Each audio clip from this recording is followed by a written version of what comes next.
Bismillahirrahmanirrahim. Assalamualaikum warahmatullahi wabarakatuh. Para rekan mahasiswa, saya ucapkan selamat bergabung kembali dalam kuliah materi yang ketiga, yaitu dasar komputer dan pemrograman. Pada kuliah kali ini, kita akan membahas tentang dasar komputer.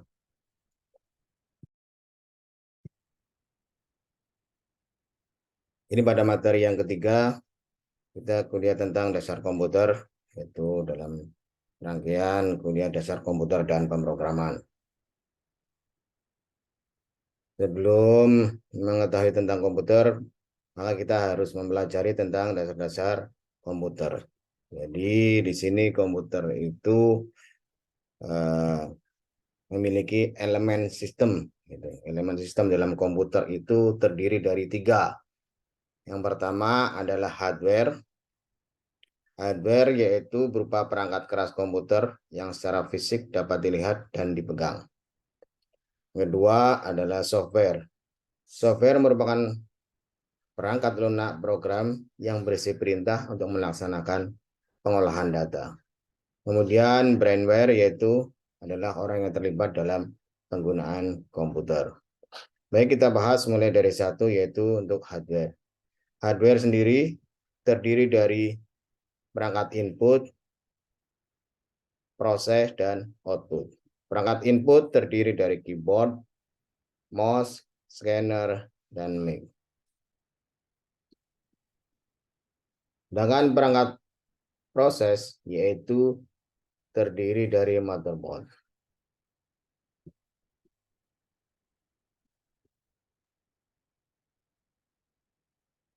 Motherboard yaitu papan sirkuit utama dalam komputer. Papan ini berupa plat tipis yang terpasang di CPU.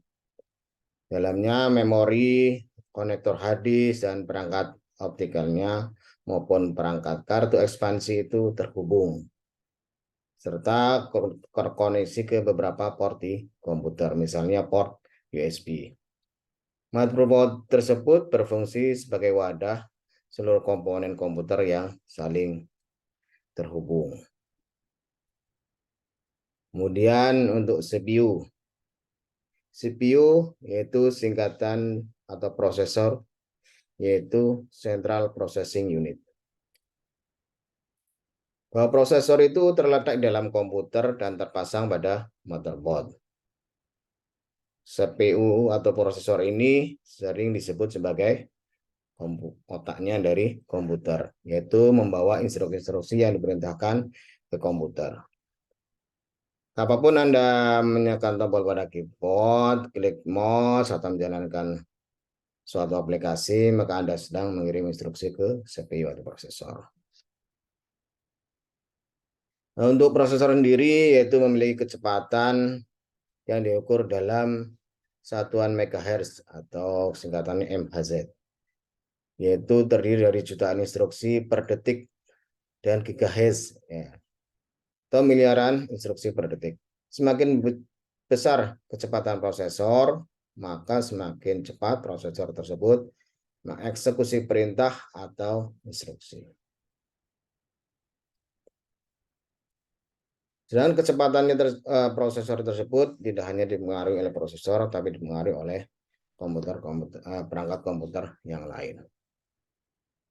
Berikutnya adalah RAM. RAM itu apa? RAM adalah kepanjangan dari singkatan dari Random Access Memory. RAM adalah memori komputer yang pendek. Kapanpun komputer melakukan perhitungan, maka komputer menyimpan dan perhitungan tersebut di dalam RAM sampai data tersebut dibutuhkan.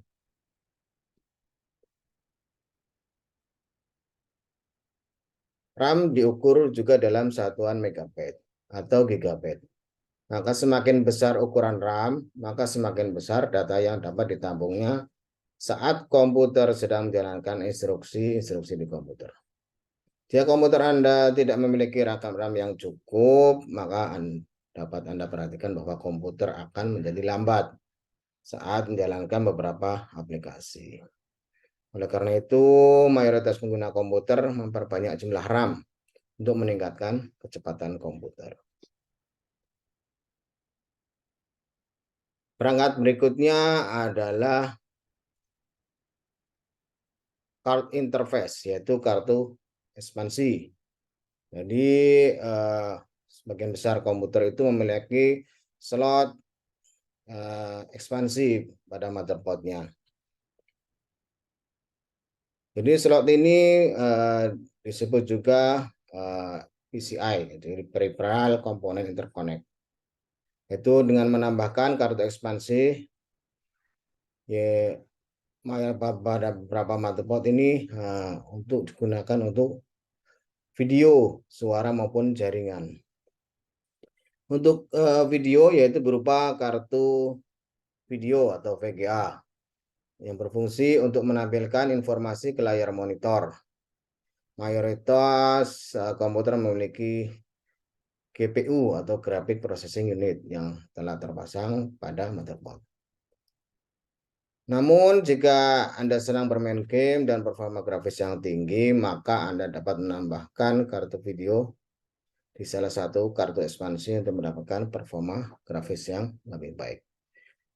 Kemudian kartu ekspansi selanjutnya yaitu berupa kartu suara. Nah, itu biasanya yaitu digunakan untuk menyajikan informasi suara dari komputer ke speaker atau handphone.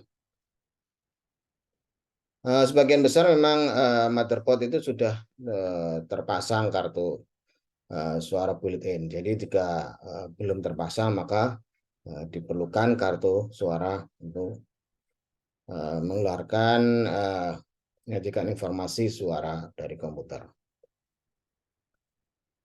Fungsi dari kartu suara tersebut itu lebih untuk menikmati suara yang berkualitas yang lebih baik atau lebih tinggi. Kemudian kartu ekspansi yang lain yaitu ada kartu jaringan atau kartu network.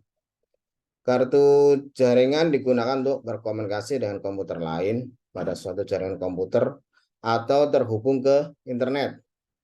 Selain itu, kartu ini dapat terhubung dengan kabel Ethernet atau koneksi dengan kabel. Mayoritas mainboard juga memiliki koneksi ini secara built-in ya. Jadi jika tidak memiliki maka dipasang kartu jaringan.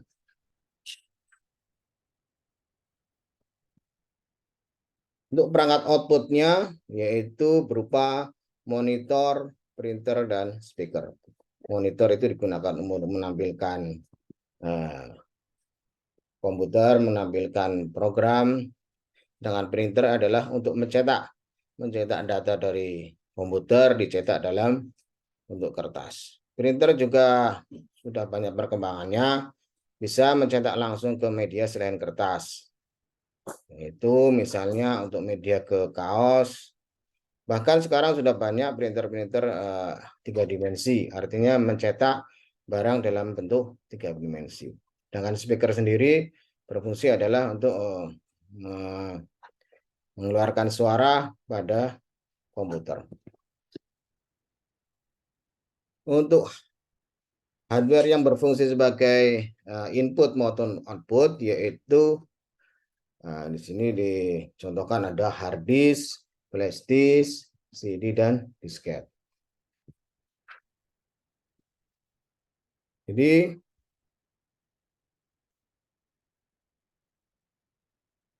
untuk hard disk sendiri yaitu adalah perangkat yang digunakan untuk mengolah data.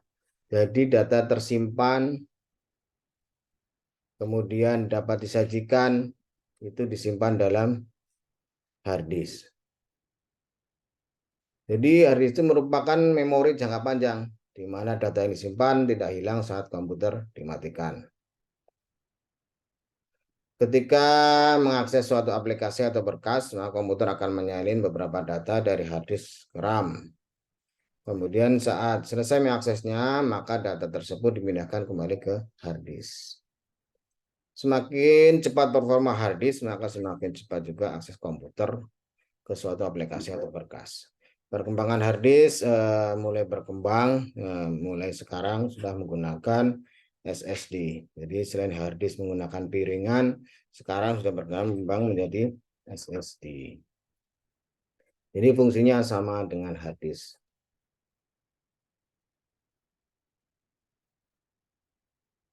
Untuk elemen perangkat selanjutnya adalah software. Software terdiri dari sistem operasi, aplikasi, dan bahasa pemrograman. Sistem operasi yaitu perangkat lunak pada lapisan pertama yang ditempatkan pada memori komputer pada saat komputer dinyalakan. Dengan aplikasi adalah perangkat lunak yang digunakan untuk melakukan suatu aktivitas atau tugas yang spesifik. Bahasa pemrograman sendiri yaitu sebuah instruksi standar untuk memerintahkan komputer agar menjalankan fungsi tertentu. Sekarang kita bahas satu persatu mulai dari sistem operasi. Bahwa sistem operasi yaitu dicontohkan antara lain adalah sistem operasi modern yaitu Linux, Android, iOS, macOS X, dan Microsoft Windows. Fungsi sistem operasi yaitu suatu manajemen sumber daya komputer. Bahwa sistem operasi dapat mengatur waktu sebuah aplikasi yang dijalankan, membagi penggunaan CPU saat aplikasi berjalan bersamaan, memberi akses pada disk, dan lain sebagainya. Yang kedua, berperan sebagai aplikasi dasar sebuah perangkat. Dari sistem operasi itu sebagai aplikasi dasar pada sebuah perangkat. Pembentukan program yang ada pada sebuah perangkat. Bisa dikatakan ini merupakan bagian vital yang mengatur semua hal yang dibutuhkan untuk menjalankan fungsi sebuah perangkat. Kemudian sistem operasi berfungsi sebagai menghubungkan hardware. Sistem operasi berperan dalam mengkoordinasikan semua perangkat yang saling terhubung pada gadget dalam waktu yang bersamaan, serta penyimpanan internal, mouse, speaker, dan CPU. Dalam hal ini, sistem operasi berperan sebagai jembatan yang menghubungkan perangkat keras dengan perangkat lunak. Kemudian pada gilirannya akan menjalankan operasi dasar komputer. Yang keempat, fungsi dari sistem operasi adalah mengoptimalkan fungsi sebuah perangkat. Sistem operasi mau mengoptimalkan kinerja dari sebuah perangkat keras maupun lunak. Sistem tersebut mengatur serta mengendalikan hubungan antara perangkat keras dan lunak agar bisa saling bekerja sama dengan baik. Dan fungsi yang kelima dari sistem operasi adalah mengatur sistem kerja perangkat. Sistem operasi mengatur serta mengontrol semua fungsi perangkat keras yang digunakan mulai dari CPU, hard disk, memori, dan lain sebagainya. Tentunya dengan adanya sistem operasi, seluruh perangkat bisa saling bersinergi dan membentuk satuan untuk memaksimalkan fungsi sebuah perangkat. Jenis-jenis sistem operasi yang dijalankan di komputer yaitu yang pertama, sistem operasi standalone. Pada sistem operasi standalone itu bahwa dapat digunakan oleh single user maupun multi user. Sistem operasi ini juga memiliki fitur-fitur yang cukup lengkap dan dapat berdiri sendiri. Contohnya apa? Contohnya adalah Microsoft Windows, Linux, dan macOS. Yang kedua, sistem operasi Live CD, yaitu artinya bekerja dengan CD. Jadi hanya membutuhkan perangkat CD atau DVD-ROM tanpa menginstal secara permanen di komputer. Sistem operasi sangat ringan karena ukurannya yang kecil, tetapi sistem operasi Live CD tidak memiliki banyak fitur dibandingkan dengan sistem operasi yang standalone. Jadi untuk contohnya yaitu untuk sistem operasi Live CD yaitu Knoppix, CentOS, Linux Mint, WinXP Live CD, dan lain sebagainya. Yang ketiga, jenis sistem operasi yaitu sistem operasi embedded. Sistem ini langsung ditanam di komputer dan tidak bisa berdiri sendiri. Jadi memiliki fungsi khusus dan spesifikasi khusus. Contoh dari sistem operasi embedded itu adalah ECOS, LinkOS, Java OS, dan Embedded Linux. Kemudian jenis sistem operasi yang keempat adalah sistem operasi jaringan. Sistem operasi jenis ini dibuat khusus untuk menangani keperluan jaringan komputer. Beberapa layanan yang dapat ditangani oleh sistem operasi jaringan adalah HTTP service, DNS service, sharing printer, proxy server, dan masih banyak lagi. Beberapa contoh sistem operasi adalah Red Hat, CentOS Service, Cloud Linux, dan lain sebagainya.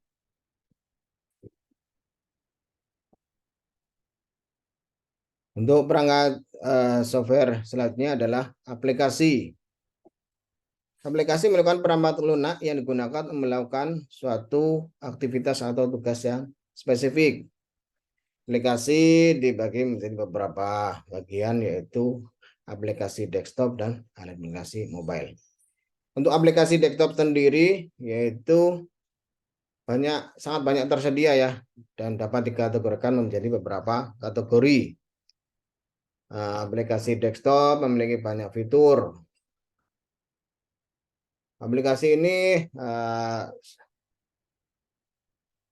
banyak fitur yang dapat digunakan, yang banyak umum digunakan.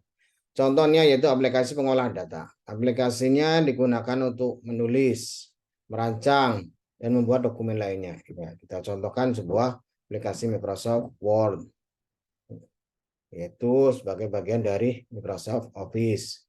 Antara lain selain Microsoft Word ada Microsoft Excel, PowerPoint, dan lain sebagainya. Kemudian aplikasi desktop lainnya yaitu aplikasi permainan atau games. Itu bahwa ada banyak jenis aplikasi permainan yang dapat Anda mainkan di komputer Anda. Berapa contoh aplikasi ini seperti Solitaire dan Halo. Jadi yang sudah tertanam di Microsoft ya, biasanya untuk Solitaire itu. Jadi banyak juga permainan action membutuhkan sumber daya komputasi sehingga membutuhkan komputer yang versi baru. Yaitu jika gamenya itu semakin tinggi maka dibutuhkan komputer-komputer yang semakin baru. Aplikasi desktop lagi yaitu berupa aplikasi browser web yang digunakan menjelajahi internet. Mayoritas komputer baru telah terpasang aplikasi ini. Namun Anda juga dapat mengunduh dan memasang aplikasi browser lainnya sesuai keinginan Anda. Contohnya yaitu Internet Explorer, Mozilla Firefox, Google Chrome, dan Safari. Aplikasi berikutnya yaitu aplikasi pemutar video. Jika Anda ingin mendengarkan musik atau menonton film, maka dapat menggunakan aplikasi ini untuk menikmatinya. Helios Media Player dan iTunes merupakan aplikasi motor media yang populer.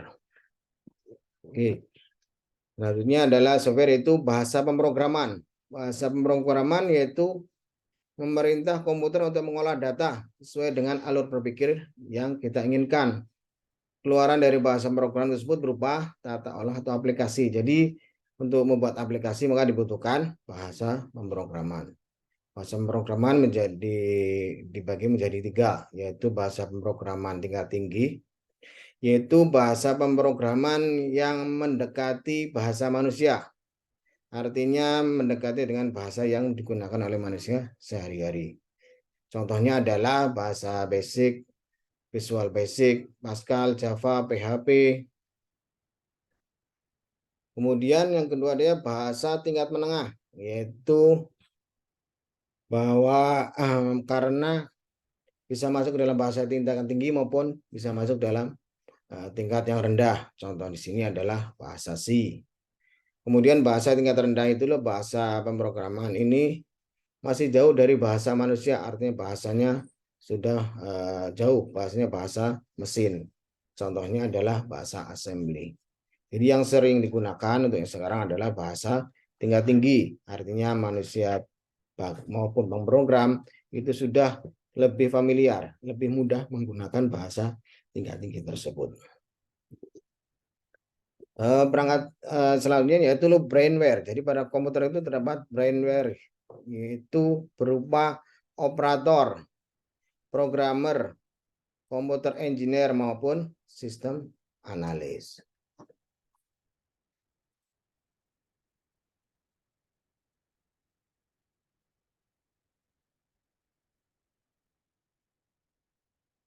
Jadi komputer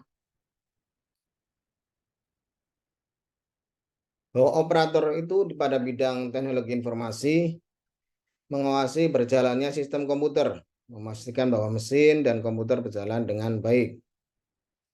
Tugas operator komputer yaitu memantau dan mengendalikan dan merespon, memasukkan perintah, mengatur kendali pada komputer dan perangkat periferal. Bahwa operator komputer itu bekerja dengan komputer yang melakukan banyak manajemen sehari-hari, termasuk menjalankan perintah batch secara manual. Namun kini sering banyak bekerja dengan berbagai sistem pada aplikasi yang berbeda. Operator komputer biasanya bekerja di ruang server atau pusat data. Kemudian programmer. Bahwa programmer adalah seorang yang bertugas untuk membuat perangkat lunak atau aplikasi komputer dengan merancang instruksi kode-kode pemrograman khusus. Bahwa seorang programmer harus memiliki latar belakang komputasi dan pengetahuan pengkodean yang luas di berbagai bahasa dan platform pemrograman seperti SQL, Perl, PHP, HTML, C, C++, dan Java. Untuk tugas dan tanggung jawab programmer yaitu bahwa seorang programmer memiliki tugas untuk menulis kode dan membuat perangkat lunak atau program tertentu. Selain itu, beberapa tugas tanggung jawab programmer itu antara lain adalah meninjau sistem operasi dan perangkat lunak untuk melakukan penyesuaian yang dibutuhkan agar program berjalan tetap lancar. Kedua, menulis kode dan mengimplementasikan program komputer pada banyak sistem dalam bisnis. Tiga, mengoptimalkan pengkodean dalam sistem. Yang keempat adalah berkolaborasi dengan pengembang perangkat lunak lain dalam membuat program. Yang terakhir yaitu melakukan debugging, yaitu mengidentifikasi dan menghapus bug dan error dalam pengkodean. Itulah adalah tugas dan tanggung jawab dari programmer.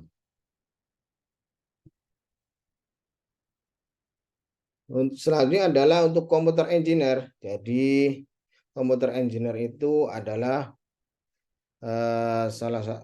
berikut ini ada beberapa pekerjaan dari komputer engineer, itu sebagai database administrator. Pekerjaan ini berputar pada pemeliharaan, implementasi, perbaikan, desain, atau tuning database. Selain itu, database administrator juga terlibat dalam berbagai strategi pemantauan untuk meningkatkan kapasitas, merencanakan, serta memastikan kebutuhan pengembangan di masa depan. Komputer engineer selanjutnya adalah arsitek jaringan komputer. Jadi pekerjaan ini menuntut Anda untuk bisa merancang dan mengimplementasikan ilmu jaringan komputer. Selain itu juga diharapkan dapat memahami pekerjaan lain seperti pemodelan jaringan, analisis, dan menyusun langkah-langkah untuk memastikan keamanan komputer. Yang ketiga, arsitek sistem komputer, yaitu lebih fokus pada sistemnya. Nah, tugas utamanya adalah melakukan implementasi perencanaan dan memastikan bahwa CPU bekerja sesuai rancangan yang dibuat. Pada prakteknya, untuk arsitek sistem komputer dituntut untuk bisa mendokumentasikan desain, membuat petunjuk instalasi, memverifikasi, memastikan keamanan, dan masih banyak lagi. Kemudian yang keempat, untuk komputer engineer adalah peneliti komputer dan informasi. Yaitu memang ini masih terdengar asing ya, apalagi yang tidak mengenal untuk dunia komputerisasi. Tugas utama peneliti yaitu membutuhkan lulusan komputer engineer untuk menganalisis masalah dan mengembangkan solusi tepat terkait hardware dan software. Yaitu kemampuan yang dibutuhkan untuk menjadi peneliti adalah kemampuan dasar matematika dan ilmu telekomunikasi. Kemudian untuk komputer engineer selanjutnya adalah growth hacker. Meskipun namanya cenderung intimidasi, bahwa profesi horticultor berkaitan dengan strategi marketing di suatu perusahaan. Tugas utamanya adalah mengolah data pengguna menjadi data kuantitatif sebagai laporan terhadap kliennya. Jadi diharapkan dapat merancang sistem dan memastikan kualitasnya. Ada juga sebagai ahli robotik. Nah, ahli robotik ini dipelajari oleh mahasiswa untuk yang komputer engineer itu adalah untuk praktikal. Jadi mempelajari jaringan serta sistem pembuatan teknologi artifisial. Itu sehingga ini sering ya disebut dengan sebagai ahli robotik. Jadi mengikuti artificial intelligence atau kecerdasan buatan. Kemudian komputer engineering selanjutnya adalah untuk perangkat keras, yaitu gabungan dari pekerjaan arsitek sistem komputer dan arsitek jaringan. Tugas utamanya yaitu tentu saja merancang sebuah sistem dan perangkat keras mulai dari nol hingga memiliki fungsi yang maksimal. Terus selanjutnya adalah data analis. Nah, data analis itu apa? Data analis adalah profesi pekerjaan yang tugasnya untuk membaca serta menganalisis data yang ada dari perusahaan dalam rangka keberlangsungan perusahaan tersebut. Bahwa seorang data analis itu merupakan orang yang berperan dalam mengobservasi informasi perusahaan. Hasil dari analisis tersebut yang dibutuhkan oleh perusahaan sebagai bahan rujukan dalam mengambil langkah atau keputusan ke depannya. Informasi tersebut dikumpulkan dari fakta-fakta dan tren yang ada di perusahaan tersebut. Untuk tugas dan kewajiban data analis yaitu selain mampu menganalisis dan menerjemahkan data berupa informasi, seorang data analis juga memiliki peran dalam perancangan dan pemeliharaan sistem data dan database. Jadi seorang data analis mampu melaksanakan tugas utamanya dengan lancar, maka seorang data analis juga harus memiliki akses dalam sistem database.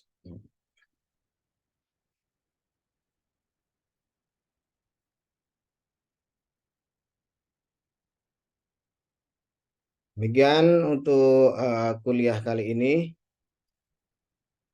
Semoga bisa diterima oleh rekan-rekan mahasiswa. Kita ketemu lagi pada kuliah selanjutnya. Terima kasih atas perhatiannya. Assalamualaikum warahmatullahi wabarakatuh.